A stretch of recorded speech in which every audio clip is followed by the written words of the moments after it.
మేఘనని కాపాడిన తర్వాత రుద్ర తన ఎదురుగా భయపడుతూ చూస్తున్న బాబ్జీతో, మేఘనను ఇక నుండి జాగ్రత్తగా బయటకు తీసుకెళ్లి నా కార్లో కూర్చోబెట్టు అని ఆర్డర్ వేశాడు. జీ బాస్ అంటూ అతనికి వంగి సలాం పెట్టి మేఘనను కార్లో కూర్చోబెట్టి తిరిగి రుద్ర దగ్గరకొచ్చాడు బాబ్జీ. ఒక్కసారిగా బాబ్జీ ఎందుకిలా మారిపోయాడో మేఘనకు అర్థం కావడం లేదు.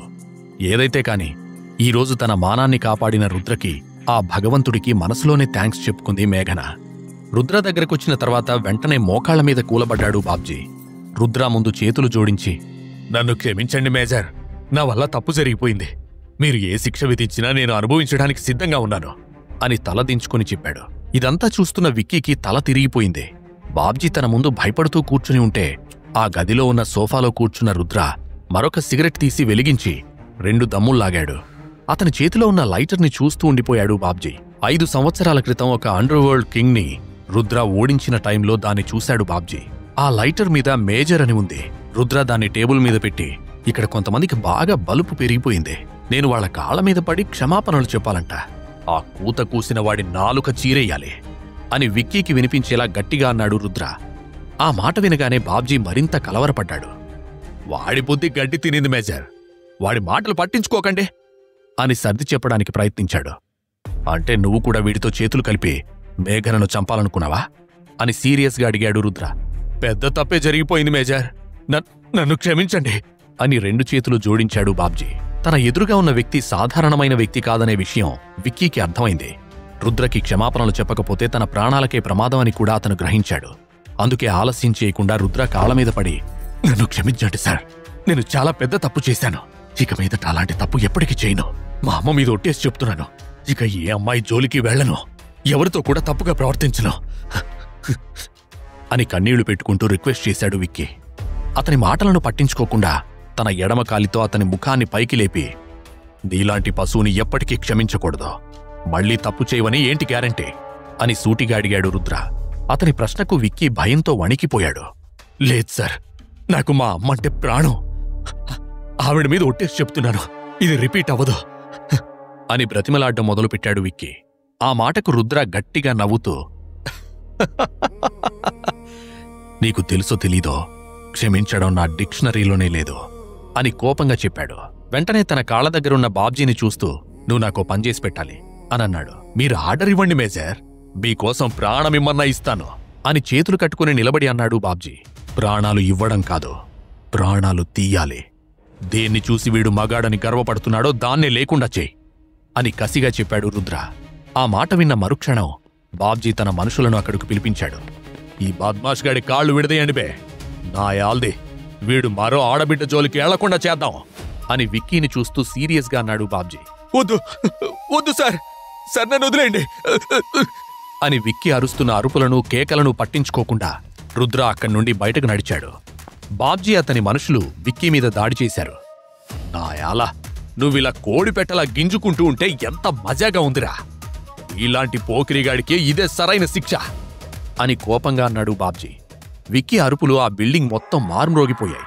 ఆ నైట్ క్లబ్ బయట మేఘన కారులో కూర్చుని ఉంది. అక్కడికి రుద్ర రాగానే ఆమెకు విక్కీ అరుపులు వినిపించాయి. ఎవరెలా అరుస్తున్నారు అని ఆందోళనగా అడిగింది మేఘన. ఏమో నాకేం తెలుసు, ఇక్కడ ఇవన్నీ మామూలే, నువ్వేం పట్టించుకోకు అని చెప్పి కారులో కూర్చున్నాడు రుద్ర. అసలు నువ్వెవరు, నేనిక్కడ ఉంటానని నీకెలా తెలిసింది అని అనుమానంగా అడిగింది. చాలాసేపటి నుండి ఈ విషయం మీదే ఆలోచిస్తూ ఉంది మేఘన. 12 ఏళ్ల క్రితం తనను కాపాడిన అబ్బాయి తనా కాదా అని మనసులో అనుమానం ఉంది. అయితే రుద్ర సమాధానం ఇవ్వకముందే ఆమె ఫోన్ రింగ్ అయింది. డిస్ప్లే మీద రాజేశ్వరి నెంబర్ కనిపించగానే మేఘన కోపంతో రగిలిపోయింది. అయినా కూడా కోపాన్ని కంట్రోల్ చేసుకుంటూ ఫోన్ లిఫ్ట్ చేసింది. అమ్మా మేఘనా, విక్కీతో డీల్ సైన్ చేయించావా, ఇంకా అక్కడే ఉన్నావా అని అడిగింది రాజేశ్వరి. తను అలా అనగానే మేఘన కంట్రోల్ తప్పింది. ఛీ, నీకు ఒక కూతురుంది కదా, అసలు నువ్వు ఆడదానివేనా, 2 కోట్లకు నన్ను అమ్మేస్తావా అని నిలదీసింది. అప్పటి వరకు ప్రేమగా మాట్లాడుతున్న రాజేశ్వరి ఇక ముసుగు తొలగించింది. ఏంటే ఎక్కువ మాట్లాడుతున్నావు, ఇన్ని సంవత్సరాలు నిన్ను పోషించాను, ఆ విశ్వాసం కూడా లేకుండా నాకే ఎదురు చెప్తావా, అయినా నీ అదృష్టం బాగుండి నీకు విక్కీ లాంటివాడు దొరికాడు, అతనికి కోఆపరేట్ చేసి కోట్లు సంపాదించకుండా నా మీద అరిస్తే ఏమొస్తుంది అని ఫైర్ అయింది. ఎవరు కోట్లు సంపాదిస్తారు, నన్ను అమ్మి కోట్లు సంపాదించాలనుకుంది నువ్వే కదా అని ఎదురు ప్రశ్నించింది మేఘన. ఆ మాటకు రాజేశ్వరి తడబడుతూ, ఏంటే మొత్తం నేనే చేశానన్నట్టు మాట్లాడుతున్నావు, దీనంతటి వెనుక మీ నాన్నమ్ముంది, ఆవిడగారే నిన్ను విక్కీ దగ్గరకు పంపించింది. ఏమైనా అడగాలనుకుంటే వెళ్ళి ఆవిడని అడుక్కో అని విసురుగా చెప్పింది రాజేశ్వరి. ఛీ, మీరందరూ తోడు దొంగలు. నీతో మాట్లాడాలంటేనే నాకు అసహ్యంగా ఉంది అని సీరియస్గా చెప్పింది మేఘన. ఆ తర్వాత దుఃఖాన్ని కంట్రోల్ చేసుకోలేక వెక్కి వెక్కి ఏడ్చింది. ఈ మాటలన్నీ విన్న రుద్ర ఆమె భుజం మీద చేయి వేసి, నువ్వేం టెన్షన్ పెట్టుకోకు మేఘనా, నువ్విప్పుడు సేఫ్గా ఉన్నావు, ఎవరికి భయపడకు అని ధైర్యం చెప్పాడు. అతని గొంతు రాజేశ్వరి గుర్తుపట్టింది. రే పనికి మాలిన వెధవా, నువ్వక్కడేం చేస్తున్నావు? నందినికి విడాకులిచ్చిన తర్వాత కూడా మమ్మల్ని ప్రశాంతంగా బతకనివ్వవా అని సీరియస్గా అడిగింది. ఆ మాట వినగానే మేఘన షాక్ అయింది. అతను తన అక్క నందినికి మాజీ భర్త అని ఆమె కలలో కూడా ఊహించలేదు. కాని రాజేశ్వరి ఫోన్లో ఏదేదో మాట్లాడుతుంటే ఆ మాటలు వినడం ఇష్టం లేక కాల్ కట్ చేసింది. ప్రస్తుతం ఆమె మనసులో ఎన్నో అనుమానాలున్నాయి. మేఘన తన బాధనంతా బయటపెడుతూ, నేను నా జీవితంలో ఎన్నోసార్లు మోసపోయాను. నన్ను కాపాడ్డానికి వస్తానని చెప్పిన అబ్బాయి ఇప్పటివరకు రాలేదు. అతని మాటలు నిజమని నమ్మి మోసపోయాను.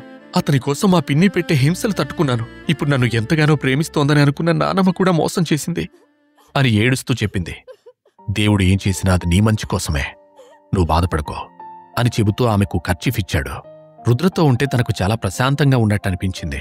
కాసేపటి తర్వాత దీర్ఘంగా శ్వాస తీసుకుని, సారీ, నేను నీకు సరిగా థ్యాంక్స్ కూడా చెప్పలేదు. నువ్వు టైంకి రాకపోయుంటే ఏదో ఊహించుకోవాలంటేనే భయంగా ఉంది అని చెప్పింది మేఘన. నిజమా? నేనింకా బాగా లేట్ అయ్యానేమో అనిపించింది అని గత 3 సంవత్సరాలను గుర్తు చేసుకుంటూ అన్నాడు రుద్ర. మేఘన అతని మాటలు అర్థం చేసుకోలేకపోయింది. నువ్వు నందిని పెళ్లి చేసుకున్నారా? నీ గురించి నేను ఎన్నోసార్లు వాళ్లు మాట్లాడుకుంటుంటే విన్నాను. నువ్వు పనికిమాలిన వాడివని, పైసా సంపాదించడం చేతగాని వాడివని రకరకాలుగా మాట్లాడుకుంటూ నవ్వుకుంటూ ఉంటారు. కాని నేను చూస్తూ ఉంటే అలా అనిపించడం లేదు. నీలాంటి భర్త దొరికినందుకు నందిని చాలా అదృష్టవంతురాలు. నువ్వు నన్ను కాపాడినందుకు ఈ మాట చెప్పడం లేదు. ఈ కొద్ది సమయంలోనే నీ గురించి నేను చాలా అర్థం చేసుకున్నాను అని నీరసంగా నవ్వుతూ చెప్పింది మేఘన. ఆమె తనను అలా పొగుడుతూ ఉంటే రుద్ర సిగ్గుపడ్డాడు. అతని బుగ్గలు ఎరుపెక్కాయి. అది గమనించిన మేఘన టాపిక్ డైవర్ట్ చేస్తూ, ఇంతకీ నేను విక్కీ దగ్గరే ఉన్నాననే విషయం నీకెలా తెలిసింది అని ఆరా తీసింది. ఇంట్లో వాళ్ళు మాట్లాడుకుంటుంటే విన్నాను. అయినా ఎన్ని ప్రశ్నలు వేస్తావు? నువ్వు ఒక పెద్ద క్వశ్చన్ బ్యాంక్ లాగా ఉన్నావు. అది సరే, కాని నేను కొన్ని విషయాలు నిన్ను అడగొచ్చా అని నవ్వుతూ అన్నాడు రుద్ర. మేఘన అతని వైపు సూటిగా చూసింది. అతను కూడా ఆమె కళ్ళల్లోకి ప్రేమగా చూస్తూ, ఇన్ని రోజులు నువ్వు ఎక్కడున్నావు? ఆ ఇంట్లో నాకెందుకు కనిపించలేదు అని ఎమోషనల్ అవుతూ అడిగాడు. రాజేశ్వరి పిన్ని నన్ను బంగ్లాకి ఎప్పుడూ రానిచ్చేది కాదు. నేను హాస్టల్లోనే ఉంటాను అని చెప్పింది మేఘన. హాస్టల్లోనా? ఎందుకు? నందిని వాళ్ళుండే బంగ్లా మీద నీక్కూడా హక్కుంది కదా అని అడిగాడు రుద్ర. ఆ మాటకు మేఘన దీర్ఘంగా నిట్టూర్చింది. హక్కుల గురించి మాట్లాడే హక్కు కూడా నాకు లేదు అని బాధగా చెప్పింది. పోనీ వీళ్ళందరికీ దూరంగా నీకు ఇంకెక్కడికైనా వెళ్లాలనిపించలేదా అని అడిగాడు రుద్ర. నాకు చిన్నప్పటినుండి ఎన్నో డ్రీమ్స్ ఉన్నాయి, కాని ఒక్క కలను కూడా నెరవేర్చుకోలేకపోయాను. నీకు తెలుసా, ఇంతవరకు నా పుట్టినరోజు కూడా ఎవరూ సెలబ్రేట్ చేయలేదు.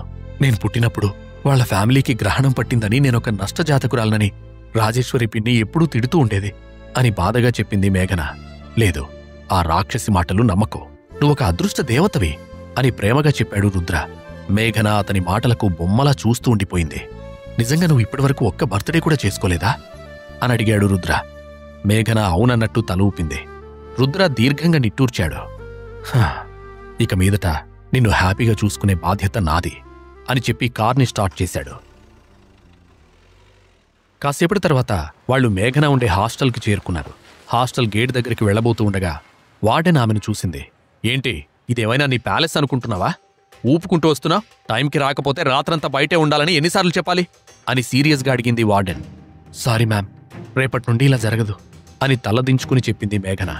వార్డెన్ రుద్ర కార్ని చూసి, ఇక చాలు, లోపలికి వెళ్ళు. నీ బాయ్ ఫ్రెండ్ ఈ హాస్టల్ దగ్గర మళ్లీ కనిపిస్తే బాగోదు అని మేఘనకు వార్నింగ్ ఇచ్చింది. కార్లో కూర్చున్న రుద్ర ఈ మాటలు వింటూ కోపంతో రగిలిపోయాడు.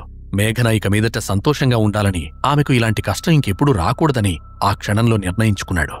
12 ఏళ్ల నుండి తాను వెతుకుతూ ఉన్న అమ్మాయి ఈరోజు దొరికింది కాబట్టి ఆమె జీవితాన్ని సంతోషాలతో నింపాలని నిర్ణయించుకుని దినేష్కి కాల్ చేశాడు. హైదరాబాద్లోనే అత్యంత ఫేమస్ అండ్ కాస్ట్లీ హోటల్ని బుక్ చేయి అని దినేష్కి ఆర్డర్ ఇచ్చాడు రుద్ర. ఓకే సార్, కానీ ఎప్పుడు బుక్ చేయాలి? అకేషన్ ఏంటి అని అడిగాడు దినేష్. డిసెంబర్ 28, ఆ రోజు ఒకరి బర్త్డే సెలబ్రేషన్స్ చేయాలి అని స్థిరంగా చెప్పాడు రుద్ర. ఓకే సార్, అర్థమైంది అని సమాధానమిచ్చాడు దినేష్. ఆ తర్వాత రుద్ర అతనికి మరికొన్ని సూచనలు కూడా ఇచ్చి కాల్ కట్ చేశాక, నందిని వాళ్ల ఫ్యామిలీకి నా తడాఖా ఏంటో చూపిస్తాను. మేఘనను ఇంతలా టార్చర్ పెట్టిన ఆ రాకాసి రాజేశ్వరికి చెమటలు పట్టిస్తాను. ఈ రుద్ర ఆడించే ఆట ఎలా ఉంటుందనేదే ఇక నుంచి చూస్తారు అని నిర్ణయించుకున్నాడు రుద్ర. మరుసటి రోజు ఉదయం రాజేశ్వరి ఫోన్ రింగ్ అయింది.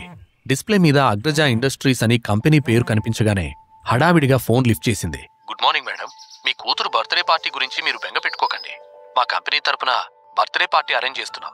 మా మేనేజర్ దినేష్ గారు ఖర్చులన్నీ భరిస్తారు అని చెప్పాడు సెక్రటరీ. అది వినగానే రాజేశ్వరి ఆశ్చర్యపోయింది. ఏంటి, దినేష్ గారు మా బేబీ బర్త్డే పార్టీ సెలబ్రేట్ చేస్తారా? వావ్, నమ్మలేకపోతున్నాను అని సంబరపడింది రాజేశ్వరి. అంతలో ఆమె ఫోన్కి ఒక న్యూస్ హెడ్లైన్ నోటిఫికేషన్ వచ్చింది. Agraja group of industries miss Nandini Talluri birthday party కోసం వైజాగ్లోనే 7 స్టార్ హోటల్స్లో ఒకటైన సిటీ ప్యాలెస్ హోటల్ని మొత్తం బుక్ చేసింది. ఇది ఈ సంవత్సరంలోనే అత్యంత ఖరీదైన సెలబ్రేషన్ అని ఆ ఆర్టికల్లో ఉన్న మ్యాటర్ చదివి రాజేశ్వరి సంతోషానికి అవధుల్లేకుండా పోయింది. తాళ్లూరి తలరాత మారబోతోందని ఆమె కలలు కనడం మొదలుపెట్టింది. ఈ సంతోషాన్ని తన కూతురుతో పంచుకోవడానికి ఆమె గదిలోకి పరుగులు తీసింది. సిటీ మొత్తం నీ గురించి మాట్లాడుకుంటుంటే నువ్వు ఇక్కడ సోంబేరిలా నిద్రపోతూ ఉంటావా? ఏ నందిని, లేవే అని తన కూతుర్ని తట్టి లేపింది రాజేశ్వరి. అబ్బా, ఏంటి మమ్మీ, హాయిగా పడుకోనివ్వవా? మంచి కల పాడు చేశావు. నా బర్త్డే పార్టీ సెలబ్రేషన్ ఒక పెద్ద ప్యాలెస్లో జరుగుతున్నట్టు కలొచ్చింది. నీ వల్ల మొత్తం చెడిపోయింది అని ఆవలిస్తూ చెప్పింది నందిని. నీ కల నిజమైందే పిచ్చి తల్లి అని ఆనందంగా నవ్వుతూ చెప్పింది రాజేశ్వరి. ఏం మాట్లాడుతున్నావు మమ్మీ అని ఆవలిస్తూ అడిగింది నందిని. ఇప్పుడే Agraja industries general manager Dinesh secretary call చేశాడు. నీకోసం 7 స్టార్ హోటల్ బుక్ చేశారు. ఇదిగో లేటెస్ట్ న్యూస్ అని న్యూస్ ఆర్టికల్ చూపించింది రాజేశ్వరి. అది చదవగానే నందిని మంచం మీద నిలబడి డాన్స్ చేయడం మొదలుపెట్టింది. ఓ మై గాడ్ మమ్మీ, నేను ఇది నమ్మలేకపోతున్నాను. రియల్లీ నా జీవితంలోనే బెస్ట్ డే అని వెలిగిపోతున్న మొహంతో అరిచింది నందిని. ఆ శనిగాడికి నువ్వు విడాకులిచ్చి వదిలించుకున్న తర్వాత మన దరిద్రం మొత్తం పోయింది. ఇక మీదట మన లైఫ్లో అన్నీ సంతోషాలే అని ఆనందంగా చెప్పింది రాజేశ్వరి. తల్లి కూతుళ్ల మీద రుద్ర ఎలా దెబ్బ కొట్టబోతున్నాడు? తన పగ తీర్చుకోవడానికి రుద్ర ఏం ప్లాన్ వేశాడు? ఎన్నో సంవత్సరాల తర్వాత రుద్రకి దొరికిన ఈ సంతోషం నిలిచి ఉంటుందా? ఈ ప్రశ్నలకు సమాధానాలు తెలుసుకోవాలంటే నెక్స్ట్ ఎపిసోడ్ వినాల్సిందే. క్రింద ఇచ్చిన లింక్ ని క్లిక్ చేసి పాకెట్ ఎఫ్ఎం యాప్ ని ఇన్స్టాల్ చేసుకోండి. Stay tune to pocket FM.